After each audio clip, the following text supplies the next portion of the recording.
Hey everyone, how's it going? I hope you're all going well and everything's going great for you. In today's video, we've got some good news for PS4 users because firmware 12.50 and 12.52 are now fully end compatible. So in this video, I'm going to show you the complete tutorial from start to finish. All right, without any further delay, let's get right into it.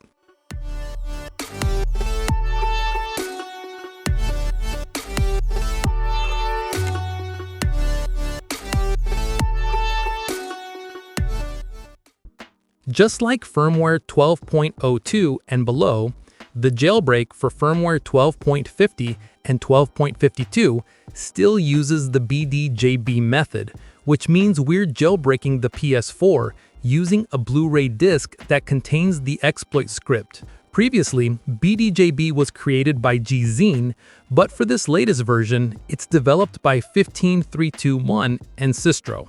Okay, let's jump straight into the steps. First, make sure your PS4's internet connection is turned off.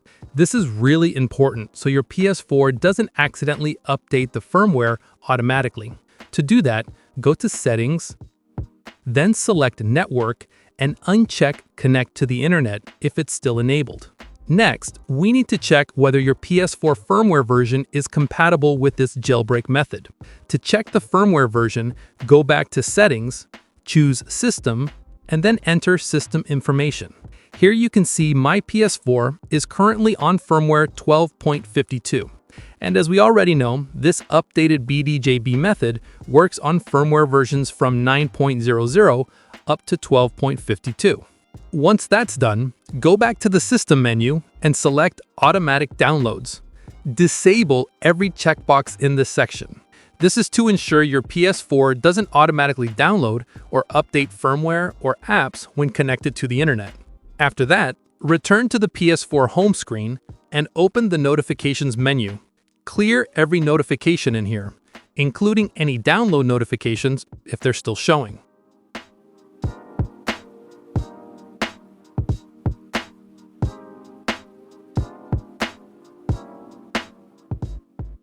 All right. At this point, the preparation steps are complete. We'll continue with the next stage in the following part. Next, we're going to create the BDJB using a blank Blu-ray disc or a BDRE disc that can be rewritten multiple times. To make the BDJB, you'll need a BD-ROM that supports Blu-ray burning, so you can burn the ISO file to the disc. Now, if your computer doesn't have a Blu-ray burner, you can buy a ready-made BDJB instead. There are plenty of sellers, but if your computer does have a Blu-ray burner, then you can follow the next steps. First, download the HenLoader ISO file. I already have the GitHub page open here. Then go to the release section. At the time of making this video, the version available is 1.0. After that, click the file named henloaderlp.iso to download it. Once the download is finished, we need an ISO burner application or something similar. In this tutorial, I'm using IMG Burn. Click Download here, then choose any of the available links to download the installer. I've already downloaded and installed the app. Now insert a blank Blu-ray disc into your BD-ROM. After that, open IMG Burn. On the main screen, select Write Image to Disk. Under this Source section, click the folder icon and select the HenLoader ISO file you just downloaded. You can also drag and drop the file directly into this area. For the write speed, set it to 2x to ensure the burn result is stable and clean. Once that's done, click the icon at the bottom to start the burning process. Now, we just wait for the process to complete. This won't take long because the file size is very small. When it's done, that means our BDJB has been successfully created.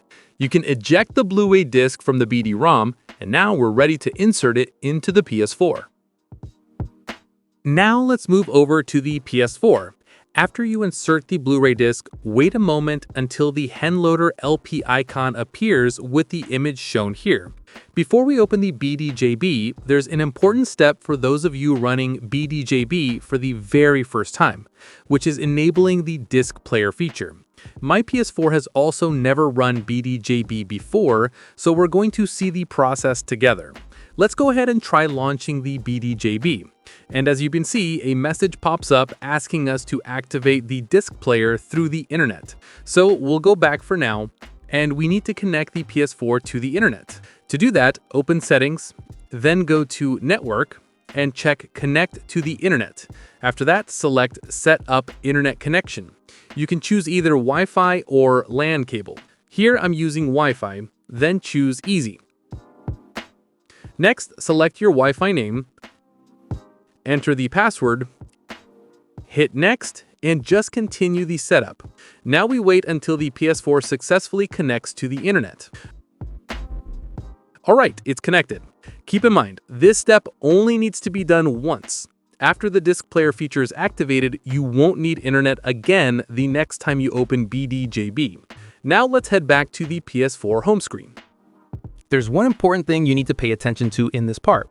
If, after connecting your PS4 to the internet, you see a firmware download notification, do not open the BDJB right away.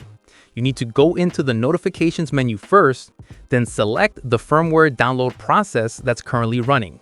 After that, don't delete it, just pause it to stop the download.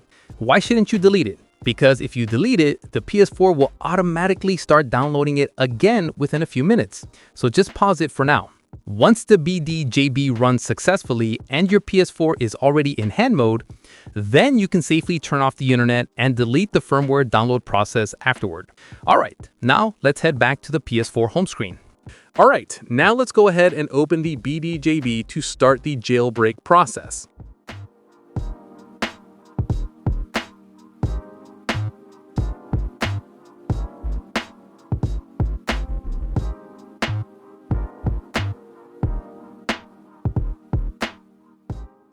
Once it loads, you'll see the Run Mode menu displayed like this. If you're using firmware 12.02 or below, you will usually see two run mode options, lapse and poops. Since those firmware versions are compatible with both kernel exploits, you can choose either one.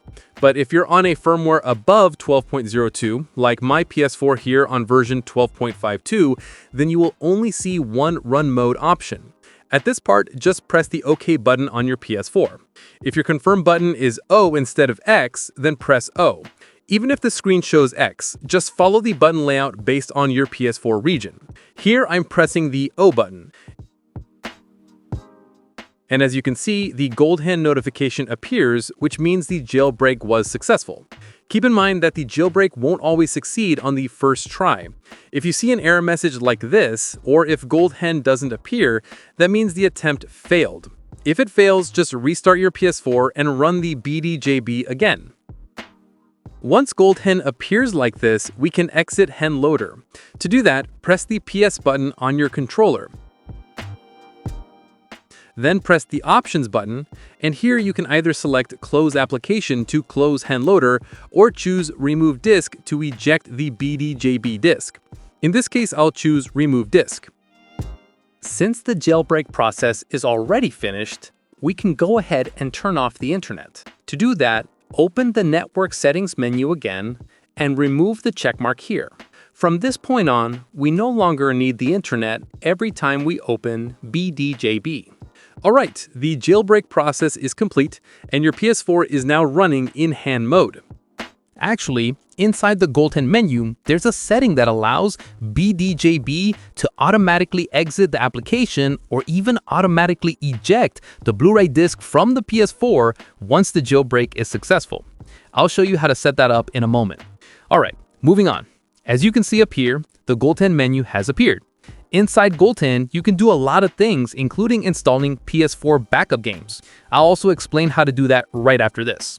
Now, let's go into the Settings menu. Under goldhen settings, you'll find the options for auto exit and auto eject after hand is activated.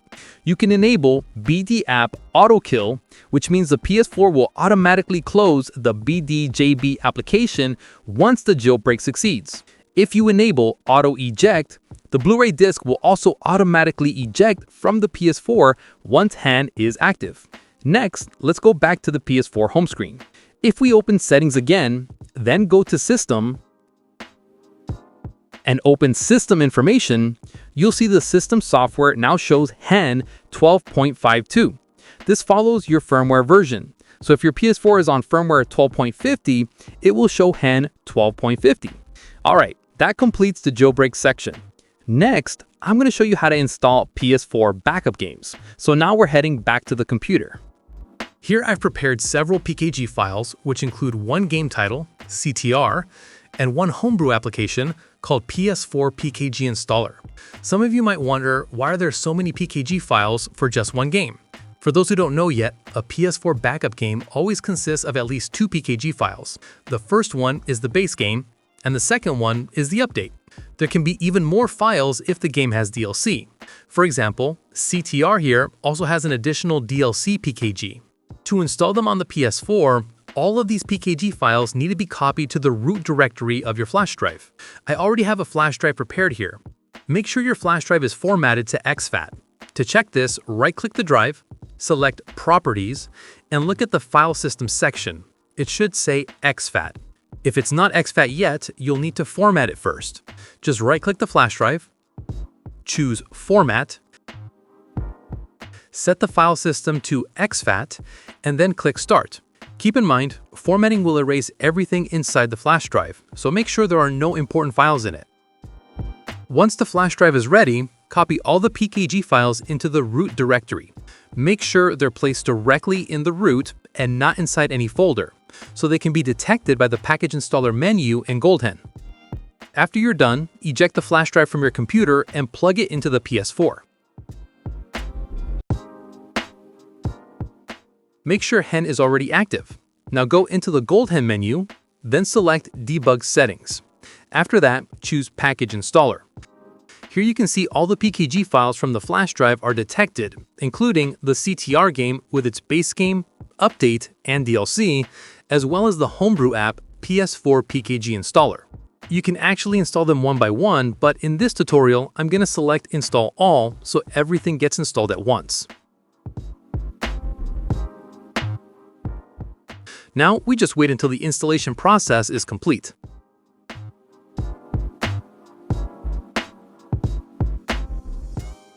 All right, it's done. Let's go back to the PS4 home screen.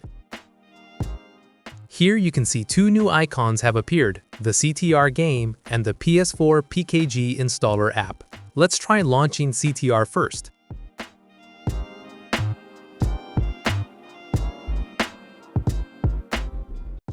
And as you can see, the game runs without any issues. Press the PS button to return to the home screen, then choose Close Application.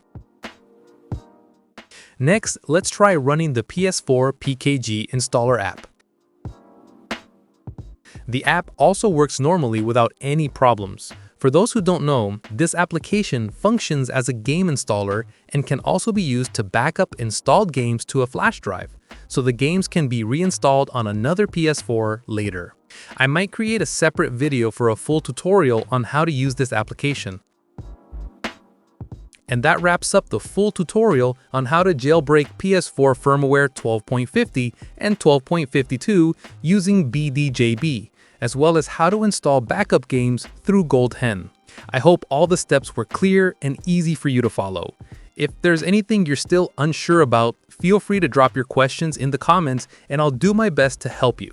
Don't forget to give this video a like if you found it helpful, share it with anyone who might need it, and of course, subscribe so you won't miss the next tutorials. All right, I'll see you in the next one. Thanks for watching.